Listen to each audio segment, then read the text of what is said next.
to the flag of the United States of America, to the republic for which it stands, one nation, under God, indivisible, with liberty and justice for all.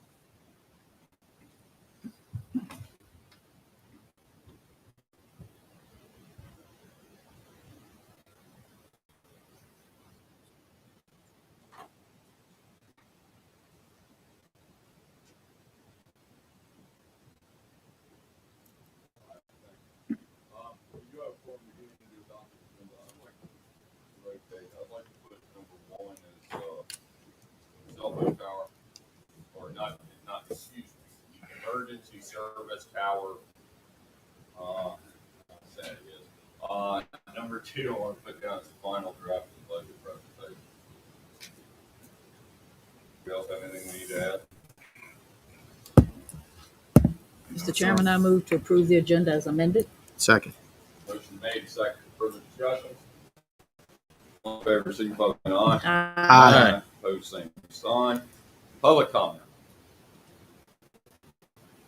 Say something, Gracie, Yeah, say something. I'll take no as a public comment. You got a bunch of people in there? Zero. Yeah, they're all on YouTube. Got it. All right, public comments, please. Cell phone tower or emergency service tower in the middle of everything, like right out in the middle of everything. You see it from everywhere. There's two other sites. We've talked about 4 other sites at this point.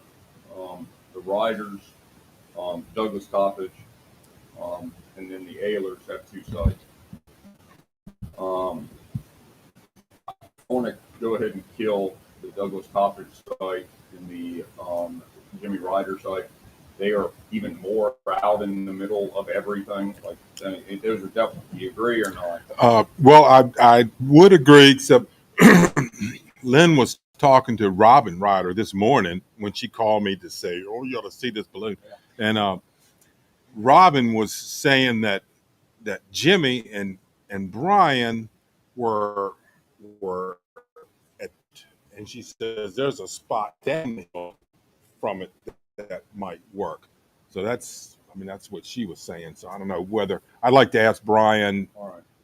Exactly, but anyhow, it's unlikely. Is that west or east of West. Oh, west. Oh, it would be in between 231 and Old Rag. So imagine that would work, but I can't see how anything in that Champlain Valley Right. or the Old Rag side of 231 is going to work. Like it's a giant orange balloon. So yes, you notice it a little bit differently than the tower. Absolutely. It is in the middle of everywhere, and you can see it from everywhere.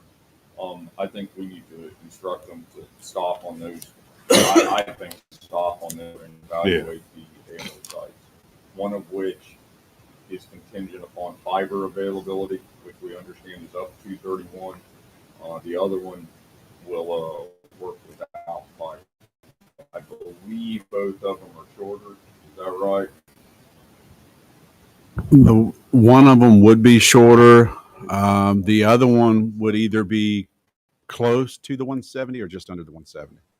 I think the one site, Mr. Chairman, is about 120. no kidding. But we'll firm those numbers up and bring it back. That'd be You're right nice. up again. The only reason I bring this up is without Brian here, but we all were up there this morning waiting on the balloon. And it drove around. I got pictures. I'll show anybody. Time is. We know we have to keep not like get them to focus on sites that really have viability. Y'all probably. We'll play that. And we keep piddling around with these pulling. The Ayler sites, either one of them, and the fiber being a focus, will get it out of the middle of the world, and the road construction's already there. There's not, it's right there. I mean, I drove right up to it. I was with EJ and Brent both, and they said, "Well, let's go look at them." Oh, no way, I've just found them again. And we drove right to where they're at. I mean, you Yeah. take trucks up to them. I did the same with Brent. I think this is a problem. Both of those are better sites because they're more tucked in. And two, if they're shorter with the same road build, it should be cheaper. It's worth a shot. Y'all okay with that direction? Would you send me some business? Sure. Yeah, email or text. Probably email better. That's fine. I can send it to you. Yep. Zoom in on a bunch of them because I keep so that you can know where you're at. But I can guess them. Maybe do a little. That's all I got. Oh, by the way, since they were late, they're going to have it up until 6. Is that correct, Jonathan? So we changed it from the original 10 to 2 to 10 to 4, which was 11 will go. So it's still a 6-hour window. It just is shifted an hour. Okay. Yeah, I went over there at 9:15 to see if they were setting up, and nobody was there. But It's out in the middle of everything. And you go, like I drove back by the Yal farm, you can see it from there. Come past the Yal farm back towards Madison, and you know there's that kind of a bump and a curve that kind of twists your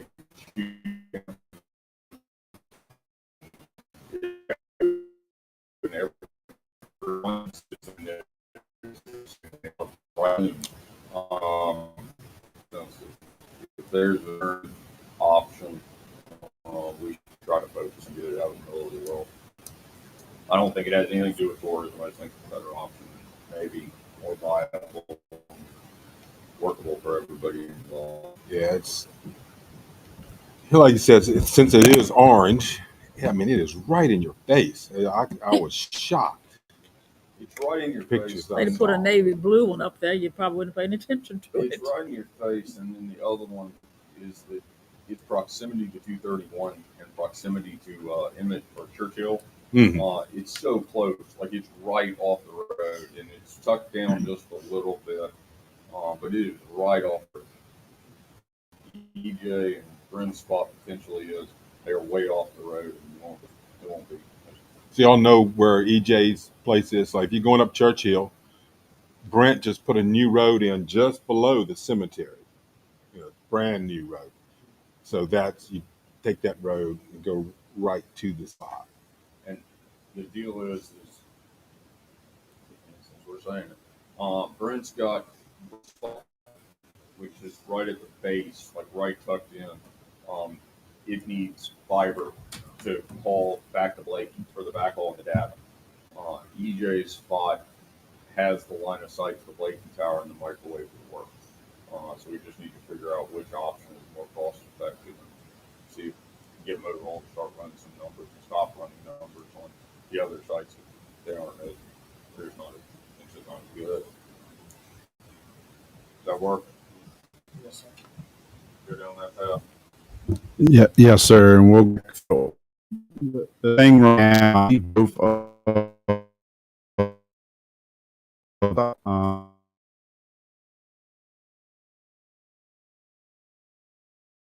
or as long as they-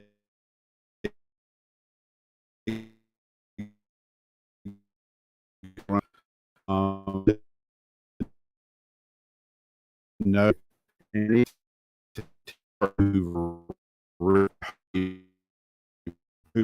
that means we're not trying it can be hit one of the towers. Not we have that information. I would recommend looking at that first before we move to a balloon test. Certainly, I think if it meets that criteria, if you want to say today, if it has microwave path, do the balloon test. We can do that. That's no issue. Wouldn't the better direction to go is let them evaluate the two sites. We know, I think Jonathan sent it to everybody that we just got back the Verizon pole lease back by the Commonwealth Attorney's office. So that only took 8 months for one pole. So we're really doing well there. So he's got a good relationship. So let's see if they can investigate it before we go down to the balloon test side. I just think that we're trying to hit somewhere around that 1st of June as a drop dead date. We know we have to go to advertising. We need to do a balloon test. We need to do a public hearing. Time is of the essence, and any delay on this is problematic in every way. And we bounced a couple times now, which is doing our due diligence, like we told people coming planning commission and some of those type of deals. This is just us going through. I don't think do the balloon test. I think leave it up to them and find a solution and let's move on. Anybody else? Yeah. All right. We budget. will. Okay. Mr. Chairman, I'm going to get ready to turn it over to Ms. Warren here momentarily. I want to first recognize each of you. Thank you for your time. I don't know if it was this week, last week, but we sat down, and I think it was this week. We've sat down and discussed kind of what we are seeing surrounding localities and state agencies and so forth. And that's really around the COLA. Earlier on from the General Assembly, you had House bill, you had Senate 5% COLA, then there was a 2% on top, and around 2% never made it out of the skinny bill, which is the last action the General Assembly is back in 16th. The kind of information I remember last Friday, Friday or Monday of this week, as well as question I had for our what's not in the skinny bill, right? See if we're going to have movement. We should be moving back to the 5%. Other jurisdictions are now signaling.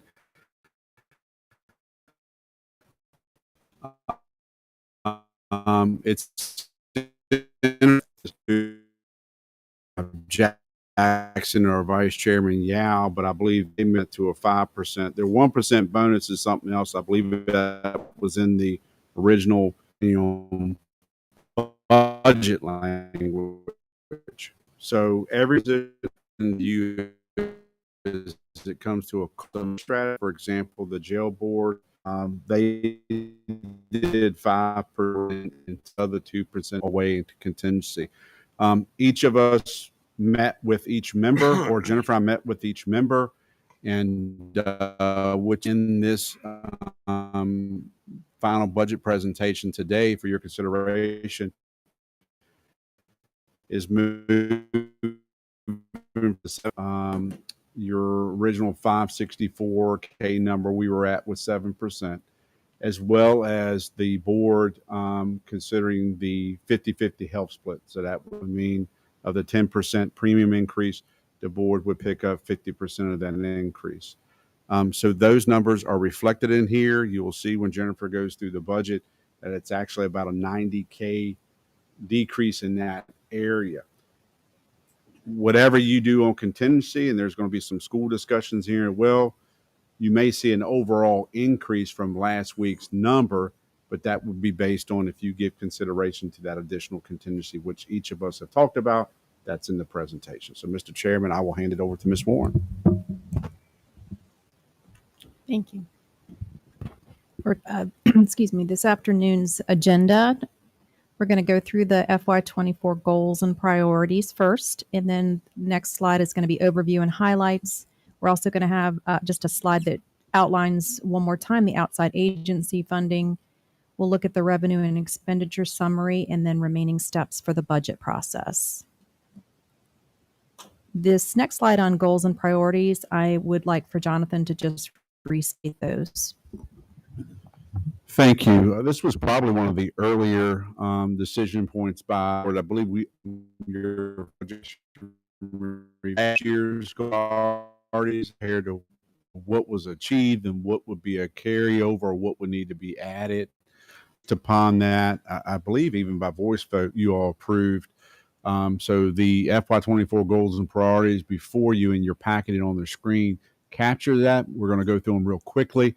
Some of them we were able to actually update timelines. So the improved access to broadband services, the only grant has been added on is the RISE project, and we know that must be completed August 25. That has tie-ins to the Department of Housing and Community Development with the state. I know that timeline, we updated it. Complete major capital projects, the public safety radio system, which you all just discussed. If we stay on track with the northern site, what we are projecting is uh, August of 2024 been heavily involved. This phase one of Tyler has been implemented, and now we're approaching phase 2 and 3, which touches the AP as well as phase 3, which will be the building and zoning module or component of Tyler. Priority number 3 is completed facilities inventory and needs assessment. So you all contributed monies. Thank you for the facilities condition assessment report. So now we are utilizing that to update our CIP, but you have some new things such as plan capacity. At some point, maybe that's a good item, Mr. Chairman, for the next meeting, but at some point, the board just gives direction, hey, go seek engineering services to get a design and bid package ready to go so you can go out for bids depending on when you would like to do that. So that was put in as an FY24 goal and priority. Dispose of surplus real estate. That was a goal from last year, and we moved that forward. I do have, it probably will be at the next meeting. The board said bring it back in March, I think was the arcade building that the county owns on Main Street. So we have Sean Gregg going to be reviewing some of that lease language so we can bring back kind of where we're at and what the board would like to do. So that is a goal. Establish and maintain an ongoing CIP. Again, we will be doing that and much better equipped now. We have that facility condition assessment report that helped us with the CIP this year. Number 5, I think some of you all came from RSA meeting. Negotiating county RSA and review and discuss future RSA plan and policy. So looks like 60. I don't know if Grace is in this by resolutions, but they will be fully withdrawn from the RSA. So I would recommend at a future date, the board, let's have a discussion if we and I'll just say it off the bat before we continue on here. I would like us to talk about we can extend MOA agreement with Orange. The 6-year from either on year 5 before that. But we should flush out earlier on Orange's intentions and can we have a longer relationship. If that seems a little bit kind of a slow process, then I would say we definitely need to form a committee and see what that effort was. What do you want to do? Talk about that in April, or you want to talk about that in May? Let's do May. Let's see if they even exit first. The only secondary component to that is that we need to get on the talking to Orange about the MOA. So I would like to say Supervisor get out with you, and Jackson is an RSA, I think alternate, whatever. So RSA members, including Mr. Coppage. Let's go over that. Run on sentence and hike up on utilities, but let's go over that draft policy, if you will, so I can get that down to a final draft. Bring that to the whole board. For the whole board and Gracie, what we're trying to do is make sure that EDUs are not sold as a commodity, that, you know, it has to actually be within a service district. And you actually have to have engineering and drawings that say, hey, this means how much flow or volume that you're going to need or treatment capacity you're going to need. You purchase need. So it can complement really your comprehensive plan. To see your growth at.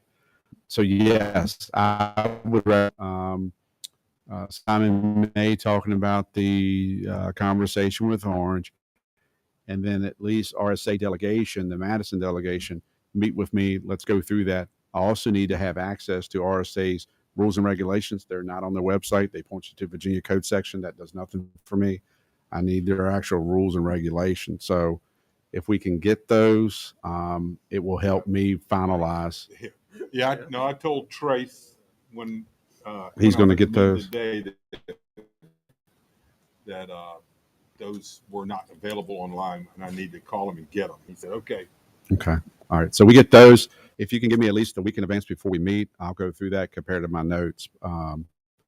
But be happy to do that. I think that's important to have with your comprehensive plan. If the RSA can get it approved, talk about a service district in your comprehensive plan. On the way, you don't think you could go ahead and put on there before the May meeting, you don't think you talked to employees? Oh, absolutely. If the board's okay with that, absolutely. I would do that. Go down that path and come back with something. Okay. All right. Back to goals and priorities. Number 6, increase human resource support employee assistance. That's a carry from last year, but we're still working through 6A. We started early on developing an incentive program and public pay scale. In my opinion, what's kind of set that off course is when the state came through with this COLA. It's hard to so even some of the earlier work that Jennifer and I have worked and so look to have that come back to you sometime this upcoming year. And really, you're developing the programs. I want to focus on that first for just saying, oh, well, here's adjustments for. Let's focus on, is this a program that you would like to have with either, whatever department may be, this certification, that certification. Put some values that you may feel comfortable with, and then we can look what that means by department for the upcoming, what I would say, FY25 budget. 6B is provide and encourage adequate training and certification. We're going to leave that there until you tell us to pull away. I mean, that's just a natural occurrence. So even if that's not there, it's kind of like algebra. 1 exists before the X, right? So we're going to do that regardless. The board said leave it there, so that's it. And then the comprehensive plan update was an addition for this year. Anticipate that being completed by December of 2023. So this year. So that is our priorities. Any question before we move along? All right, Ms. Warren. A quick overview. Funding, as always, in previous years is allocated for education and public safety. And again, on the FY24 new numbers that we're about to present, it has the full effect of the changes in the payroll cost. That includes the 5% COLA and the employer-employee healthcare increase split of 50-50 between employee-employer. And then the investments that we have in training and certification opportunities for employees is also in the payroll cost change. The budget's balanced. It requires no tax increase and use of fund balance totaling 1.276 for the general fund and $2,685,294 for the capital fund. Last time we started, in the one scenario we looked at, we were at 1,109,406, which is about 96K difference from this number of 1205676. And I just wanted to note that the we did down to 5% with the 50 split, we reduced that down by 90K. However, as you're going to see in a couple more slides, we've added a $144,000 school or contingency for the schools, and we've also our county contingency number is now 40K higher. So between those 3 changes from last time to this time, we're at the 1,205,676 number for the general fund. Yep. Ms. Warren, if this small 1,205,676, and you look at how much is in contingency, which is 461,392 of that is in contingency. So, well, 38% of it, right? So that's not having to use the contingency. If that were to happen, would shrink this dip into the general fund of 744, 284. That right? I mean, if we didn't Absolutely. have to use it, so. I was just going to add and correct me if I'm wrong, Jennifer, the 287,820 is your 1% policy. We have in the last few years, I don't know how far back it goes, but seeing that we had some pretty consecutive leave payout, anywhere from 25 and up to 30, that's an addition of that to that 1%. And then the school. So certainly, I just want to point out the 1% would be the 287,820. Anything above that is, really at your discretion. And you can always say, hey, the 1% policy, back it down half. That breakdown, the 1% is your first number, 287,820. And I got one more question, Mr. Chairman. So the investments in training and certification opportunities for employees, I mean, I believe in that wholeheartedly. But how did we go about budgeting for that? It was looked department by department. When we Which ones are likely to? Right. When we did the actual department training number is what that means. And Right. so really department by department. But you are correct. If we do not have to use the contingency line items, the $1.2 million number goes down significantly. The other thing to keep in mind is that we, in looking at how we're tracking for FY23 expenditures, we are underspending. Revenues, they're a little under, but not side lower than the revenue. So if things continue to trend the way they are, to have money left over in FY23 that will fall to the use of fund balance line item. So that will also help at the $1.2 million figure.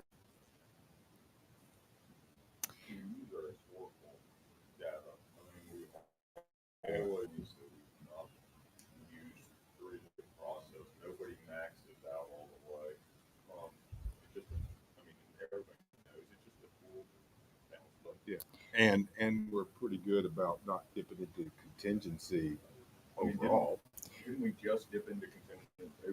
The first time this year with the lawnmower at 14K. How much was remaining in? 200 plus.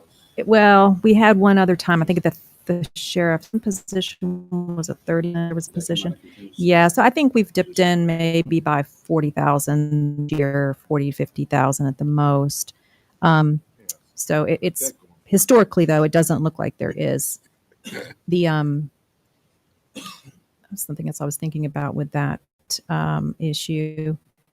The other component on that is that, like we've done in previous years, we have already talked about potentially using some of the end of the year money to buy school buses, like we've done in the past year, all of us we've done in the past. So that could bring it down, but it's just a complete offset for what we have budgeted in the upcoming fiscal year. There was also the thing I was just thinking of is we had the real estate transaction, $250,000. There's a couple line items of revenue that came in and a lot more interest income in fiscal year 23 that's also helping with, the fact that we're ahead on the FY23 side. So the $1.2 million number is the number we are presenting today, assuming all of these numbers. And again, on the capital side, it's the 2.685 number that we looked at previously, which I'll bring up in just a moment. Again, highlights personnel cost increases are the and the contingencies, 1% for the county operations at 287,820, the annual leave contingency at 30K, and then the contingency for unexpected costs related to the schools, 144,192. On the highlight of the capital, this is just a recap of what we've looked at previously. I know this is kind of small, so I apologize. Total budget is 8,912,535, and as you can see at the top, the source of funds, the grant funds are first. The carryover of prior capital funding, fund balance of the 2.685, and borrowed county capital of the 3.3 gets us to the number of 8.9. And then these are the county fund 1330 CARP items first, 1,335 plus the 402 gets us to 533, if I can see that correctly. And then we have fund 1336, which is the CIP item. Those total CIP fund is 7,663,628, and then the school CARP fund is 715,572. Any questions on the capital expenditures that were looked at previously? No, that hadn't changed. It has not. On the outside agency fundings next, this just gives you a breakdown of, I removed, just to be consistent with what was, I removed VPA, CSA, and the schools from the slide. This is all the other outside agency things for you. The largest change from FY23, so that you can look across. And these have not changed from our last meeting that we discussed this. But it's 165,774 increase across these outside agencies. And again, I did remove 3 from this slide to be consistent with last year. On the breakdown of revenues, general fund 31,464,626. The tot fund 135,319. The schools revenue breakdown is, and this includes schools and school food, 25,507,560. And then the VPA and CSA, it's the 3.4 million and 1.95 million, and the debt service fund is 1.7 million for total revenues of 64,125,607.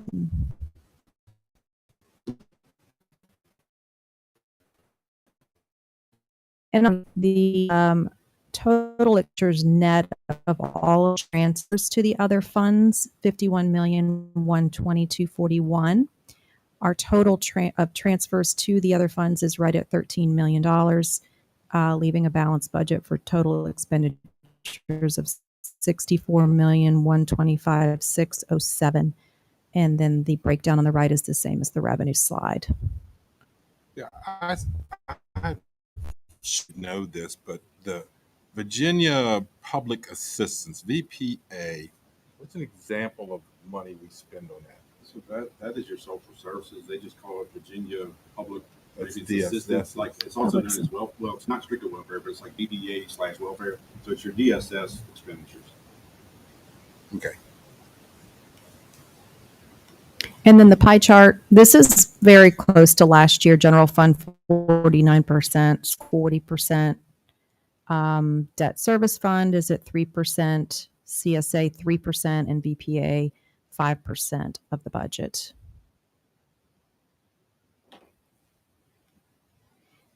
And then the remaining steps for the budget would be to ties for a public hearing for the April 11th meeting. And we would, assuming that is still the date going with, we would send that off tomorrow, close of business tomorrow. And then the budget adoption would be, we're putting in a date of April 25th, and the April appropriation resolution on June 13th, 2023. John mentioned anything about that? Yes, probably what I should have added to that slide. So for one, the public hearing advertisement that's going to occur, and that was something when you approve the even the updated schedule. That is the date, so that'll get advertised. An adoption date of April 25th.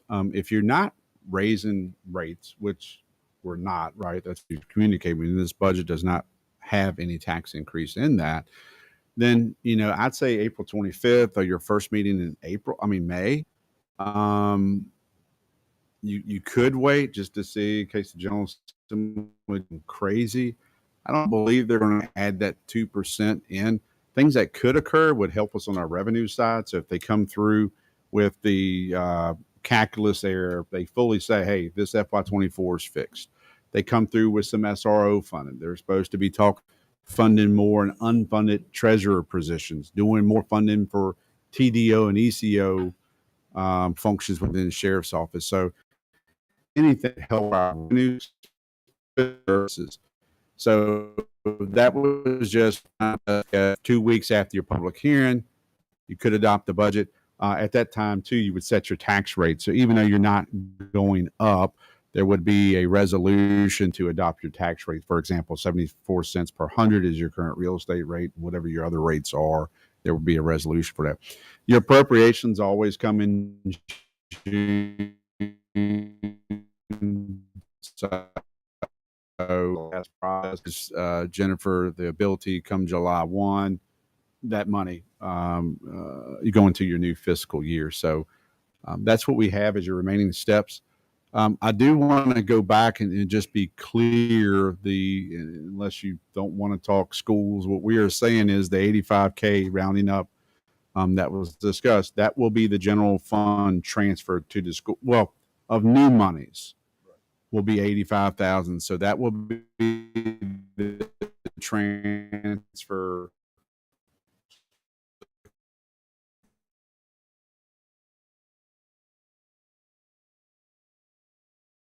higher number.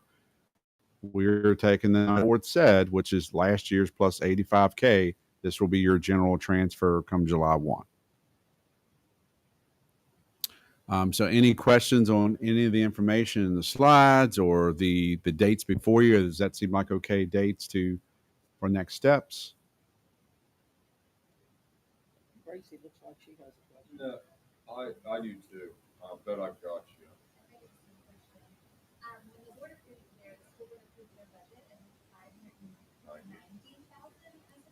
Mm-hmm. So the school board can approve budget and then supplement need. The answer to your question is yes. That's sort of like an olive branch. As I would put it, the 140.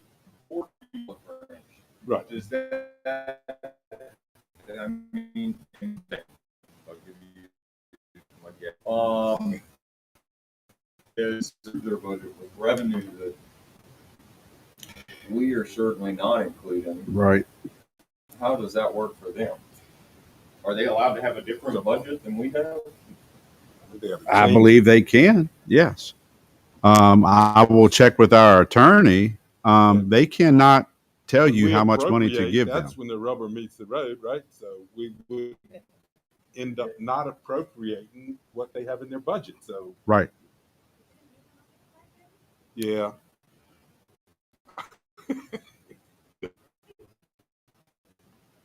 And they've got in parentheses promised if state funding is not awarded. So if state funding is awarded, Right. this is why I would have recommended to plus up your state revenues and not. So bottom line, unless y'all tell me otherwise, we're on transferring. I can't even read this. We're still at the same point. Right. With the 144.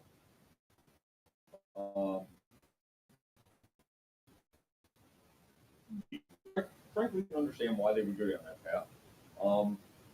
They've taken the 5, and I don't think that, for some reason, I don't think the budget's going to be different. Something's not right there. The assertion is that they've basically used the parentheses as an insurance policy. We have put in the 144 as the first draw from contingency if needed from the school.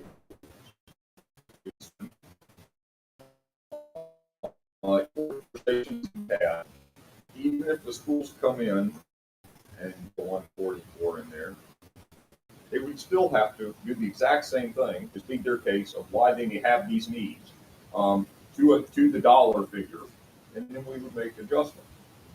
I think that kind of goes without saying, no matter how we go about doing these things. Yeah, I mean, the 590 that we all discussed and agreed on, then they take their budget and they just move it from the county line up to the state line, because that's what we were talking about, state funding, right? They just move it up. Yes, but that is not what they do. No, that is not what they did. That's correct. Now, that's what Mad Rap reported that they did, and I thought, well, they've got ESPN, because they reported it wrong. They reported it like we're saying. Yes. But Doesn't matter if we cut it down. We're at 85 pennies for the school, 85 and some change.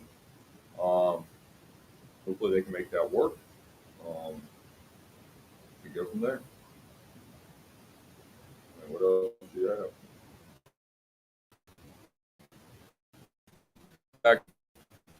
I think Ms. Warren's best presentation is to understand. she's presented I like, appreciate your subtle nature on.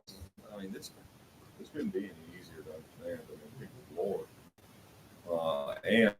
And as politicians do, I'd like to all of us pat ourselves on the back for taking credit for accomplishing the majority of our goals. Work on them. Looks to me like we need to add some more goals. We're kind of knocking them off the list. Let us get to the big Y'all- project, please. Mr. Chairman, the ready plate will be there. I do like second half, David. Yeah. Are there other adjustments that we need to discuss? No, I think it's good. I think they've done an excellent job. I really appreciate it from a supervisor standpoint. I appreciate what you all done, Carney, especially what you've done with the schools. I would like to get a running start though on next year because I think we are going to have some bigger challenges next year. That's what it is. Knocking off some of these larger projects seems to be a good direction to go. Like this, that the radio project is overwhelming.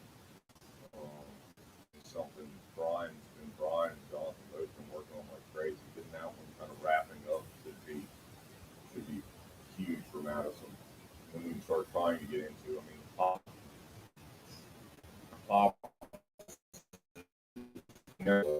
with our, but I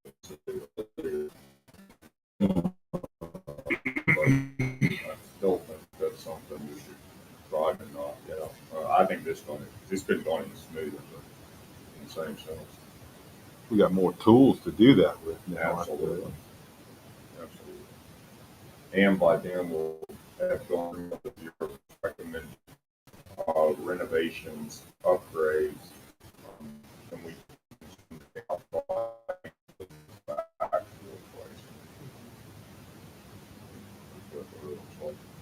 what else we got, John? Nothing. Me, Sean and I'll have something on arcade. I'm hopefully I can have there were just some corrections, but they are picking up that tab. I have that in writing. That's been agreed upon. So looks like we can get to that 10-year amortization in our MOU, put that before the board to vote on. So we're closing out some things, and then for you all to kind of give some direction on the EMS station renovation. It's coming up in the next couple of weeks.